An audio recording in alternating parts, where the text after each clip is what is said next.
হিজরতের রাত ছিল। নবী যখন হিজরত করে মক্কা থেকে মদিনায় যাচ্ছেন সিদ্দিক আকবর আবু বকর সিদ্দিককে সাথে নিয়ে, তো মদিনার কাছাকাছি আসার পর নবীজির অনেক ক্ষুধা লাগলো। আসরের সময় যখন চলে আসছে, একটা ঘর দেখলেন আমার পেয়ারা নবী। কাছাকাছি গেলেন, ডাক দিলেন, কেউ কি আছেন? ভিতর থেকে আওয়াজ আসলো, এক খাতুন, একজন মা। বললেন যে আছি, কি প্রয়োজন, কি চাই? যখন আমার নবীজি একটু কাছাকাছি গেলেন, ওই মহিলা তাকিয়ে আছে আমার নবীজির চেহারা মোবারকের দিকে। ইহুদি ছিল, গুনাহগার ছিল, বেদিন ছিল, কিন্তু নবীজির দিকে তাকিয়ে আছে। নবীজি বলতেছে খাওয়ার কিছু হবে, আমরা দুজন মুসাফির। তো যখন আরব মহিলা, তো বলতেছে মেহমানদারি করতে পারলে অনেক খুশি হতাম, কিন্তু ঘরে কিছু নাই, বকরি কিছু ছিল, আমার স্বামী চড়াতে নিয়ে গিয়েছে বকরিগুলি, এখন ঘরের মধ্যে এমন তেমন একটা খাবার দাবার নেই, আপনাকে যে খেদমত করব। আমার নবীজি দেখলেন একটা পাশে, ওই ঘরের কাছে কোণার মধ্যে বারান্দা একটা কামজোর একদম একটা বকরি বাঁধা। তখন নবীজি বললেন ওই বকরিটা আছে তো, ওখান থেকে আমি একটু দুধ নিয়ে নেই। তখন ওই মহিলা বলতেছে এটার পাটা একটু ভাঙা, এজন্য এটাকে রেখে গিয়েছেন, এখন কোনোভাবেই আর সম্ভব না। নবীজি বলেন আমি চেষ্টা করে দেখি, যদি আপনার আপত্তি না থাকে। নবীজি গেলেন, আবু বকর সিদ্দিককে কাছে নিয়ে বললেন যে আবু বকর তুমি দুধ নিতে থাকো, আমি পশুটার গায়ের মধ্যে, বকরিটার মধ্যে হাত রাখছি। আমার নবী যখন দাস্ত মোবারক ওই পশুর উপরে পড়লো, সুবহানাল্লাহ, হাদিসে এসেছে পাটা সাথে সাথে সোজা করে দাঁড়ালো, দাঁড়িয়ে সে প্রশস্ত করে দিল যাতে দুধটা নিতে সুবিধা হয়। হাদিসে এরকম এসেছে ওই ঘরে যতগুলি পাত্র ছিল সমস্ত পাত্রের মধ্যে দুধ টইটুম্বর হয়ে গিয়েছে, সুবহানাল্লাহ। সব যখন টইটুম্বর হয়ে গিয়েছে, ওই খাতুন তো এরকম নাজারা জীবনও দেখে নাই, এরকম মুজিজা তার কাছে তো জাদু মনে হয়েছে, যেটা কি হলো। তো তেনার সন্তানও ছিল, ছোট্ট সন্তান ছেলে, সেও দেখছে, মোহাব্বতও দেখছে, মোহাব্বতের মাও দেখছে, সুবহানাল্লাহ। এরপরে যখন আমার নবী দুধটা নিলেন, কিছুটা পান করে এরপরে বললেন যে ঠিক আছে আমি রেখে চলে যাচ্ছি। নবীজি চলে যাচ্ছেন, কিন্তু ওই মা এবং মায়ের ছেলে দুইজনই নবীজির দিকে তাকিয়ে আছে, দেখতেছে চলে যাচ্ছে, চলে গেছে। অনেক দূর চলে যাওয়ার পর মা ছেলে বসে বসে গল্প করতেছে, কত নুরানি মানুষটা ছিলেন, কত নুরানি ছিলেন। এরপরে ওই মোহাব্বতের বাবা আসলো, আবু মোহাব্বত যখন আসলো, ভিতরে প্রবেশ করলেন, বকরি টকরি বাঁধলেন, বাঁধার পর যখন ভিতর প্রবেশ করলেন, বলতেছে কি ব্যাপার, একটা খুশবু পাইতেছি, এই খুশবু জীবনও পাই নাই, একটা সুগন্ধি পাচ্ছি, স্মেল আমি কোথাও পাইনি, এরকম সুগন্ধি কোথা থেকে আসছে। তখন ওই খাতুন বলতে লাগলেন যে হে স্বামী, হে আমার প্রিয়তমা, আপনাকে কি বলবো, কে জানি একজন এসেছিলেন, কে জানি এসেছিলেন, মানুষের মতো চলতে, যত দূর থেকে দেখছি তত প্রেমে পড়ছি, যখন কাছে দেখেছি তখন আপন মনে হচ্ছিল, এত আপন মনে হচ্ছিল। দুইটা শব্দ বলে, দূর থেকে দেখছি তত তত ভালো লাগছে, খুবসুরত লাগছে, সুন্দর লাগছে, জামিল লাগছে, হাসান লাগছে, হাসিন লাগছে, কিন্তু যখন কাছে আসছেন তখন বেশি বেশি আপন মনে হচ্ছিল, মনে হচ্ছে এই আপন মানুষটার জন্য ওয়েট করছি এতদিন। বলে কি বলো, ওই মানুষটার সাথে আমার একটু দেখা করা দিবা না, আমি তো ছিলামই, আমাকে ডাক দিতা। বলতে উনি এমন কাজে, ওনাকে দেখতে দেখতে আমাদের সময় পার হয়ে গিয়েছে।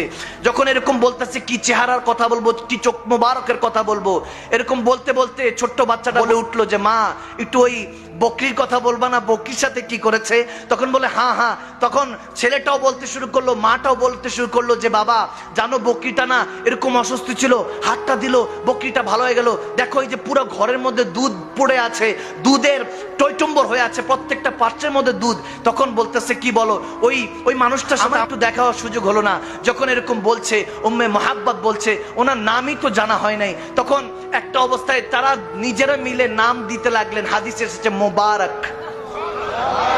বলে আমাদের ঘরে একজন মোবারক এসেছিলেন। কি এসেছেন? মোবারক এসেছেন। বলে মোবারক এসেছিলেন। মোবারক যখন নাম দিলেন, এখন প্রত্যেক দিন ওই স্বামী এসেই জিজ্ঞেস করে, আচ্ছা মোবারকের জুলফ কেমন ছিল, বাবরি চুলটা কেমন ছিল, আচ্ছা মোবারকের চোখ মোবারকটা কেমন ছিল, চোখটার দিক কিভাবে তাকাতেন, আচ্ছা মোবারক কি মুচকি হেসে কথা বলতেন নাকি গম্ভীর ভাবে কথা বলতেন, এরকম প্রত্যেক দিন আলোচনা চলছে। এখন প্রত্যেক দিন বলে যদি আবার আসে আমাকে ডাইকো। ওই স্বামীটা যখন বলছে তার স্ত্রীকে, আবার যদি আসে আমাকে একটু তলব করো, আমাকে খবর দিও। এখন দেখতে দেখতে অনেক দিন পার হয়ে গেল, আসছে না। ওই দিন ওই মাটা মোহাব্বত তার ছেলেকে নিয়ে যখন বাজারে গেল মদিনার, যখন মদিনার মধ্যে বাজার সদাই করছে, হঠাৎ করে দেখে আবু বকর সিদ্দিক আকবর রাদিয়াল্লাহু তাআলা দাঁড়িয়ে কিছু একটা কিনছে। তখন ছেলেটা তার মার আঁচল টান দিয়ে বলে, মা ওই যে ওই দিন মোবারক এসেছিল না, তেনার সাথে যে সঙ্গী ছিল ওনাকে দেখা যাচ্ছে, মনে হয় ওনাকে দেখা যাচ্ছে। দৌড়ায় তারা আসলো, এসে বলতেছে হে আজনবী, আপনি কি মনে আছে ওই দিন ওই যে বকরির উপর একজন হাত ফিরেছিলেন, দুধের ব্যবস্থা হয়েছে? হযরত আবু বকর সিদ্দিক মুচকি হাসি দিয়ে বলে হ্যাঁ আমি আপনাকে চিনতে পেরেছি, আপনাদেরকে চিনতে পেরেছি। বাচ্চাটাকে আদর করে দিলেন, বলেন কি চাই? বলে ওই ওনাকে মোবারক কোথায়, মোবারকের সাথে দেখা করতে চাই। আবু বকর সিদ্দিক একটু স্ট্রেঞ্জ হলেন, অবাক হলেন, বলে মোবারক কে? হু ইজ মোবারক? মোবারকটা কে? আমার নবীর নাম যে তারা বসে বসে মোবারক দিয়ে রেখেছে, প্রিয়তমা দিয়ে রেখেছে, তারা তো আর জানা নেই। বলতেছে কোন মোবারক? বলে ওই যে উনি যে এসেছেন ওনার নাম তো আর জানা নেই, ওই যে জেনার চেহারা তো নুরানি। মুচকি হাসি দিয়ে সিদ্দিক আকবর বলতেছে হ্যাঁ ওনার নাম মোহাম্মদ মুস্তাফা সাল্লাল্লাহু তাআলা আলাইহি সাল্লাম। তিনি ইসলামের পয়গম্বর, তিনি আমাদের নেতা, আমাদের পয়গম্বর, আমাদের দয়াল নবী, রাহমাতুল্লিল আলামিন নবী, আল্লাহর হাবিব। যখন এই কথা বলছে, বলে আমরা যেতে চাই, দৌড়ায় মা ছেলে সিদ্দিক আকবরের সাথে আমার নবীর কদমে গেল। নবীর কদমে পড়ে তারা কালমা পড়ে মুসলমান হয়ে গেল।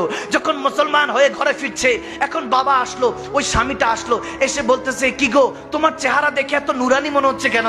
মনে হচ্ছে তিনি কি এসেছেন নাকি? তিনি কি এসেছেন? বলে না না তিনি আসেন নাই, বরং তেনাকে আমরা পেয়ে গিয়েছি, তেনাকে খুঁজে নিয়েছি। তিনি মদিনারই এক গলিতে থাকেন, অলি গলিতে থাকেন, মুস্তাফা নাম, তেনার নাম মোহাম্মদ। বলে কি বলো, আমাদের মোবারকের নাম মোহাম্মদ, নামটাও তো মোবারক, নামটাও তো মোবারক। বলতেছে সেই মোবারক মোহাম্মদের কাছে যেতে চাই। তখন বলতেছে হ্যাঁ চলো চলো।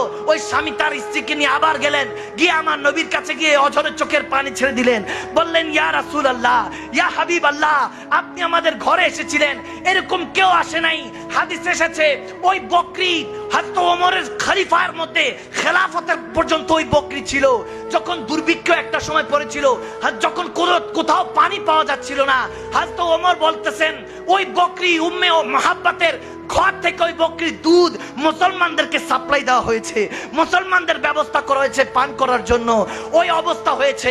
এজন্য এটাই বলতে চাই, আগাজ দিতে চাই, আমরা যদি সেই নবীর উম্মত হতে যাই, সে তো ইহুদি ছিল, কলমা পড়ে তারা মুসলমান হয়েছে, আমরা তো রেডিমেড উম্মত। আমরা যদি নবীর নামে ফিদা হই, আল্লাহ আপনাকে বান্দা থেকে বন্ধু বানাতে দেরি হবে না। মালিক আরশ থেকে ডাক দিয়ে বলবে ওগো কামলিওয়ালা নবী, আপনি মদিনায় কি করছেন? যান যান, আজকে চট্টগ্রামের সীতাকুণ্ডের মধ্যে একটা মজলিস সাজানো হয়েছে। আজকে যখন তারা মুনাজাত দিয়ে ঘরে যাবে, দুনিয়ার চোখটা বন্ধ করতে দেরি হবে না, আমি রব্বে কারীম তার কিসমতের চোখটা খুলে দিব। জান ইয়া রাসূলুল্লাহ বলে তারা চিৎকার দিয়েছে। আজকে তাদের সাথে দেখা করে তাদের সিনাকে মদিনার আয়না বানিয়ে দেন। সুবহানাল্লাহ।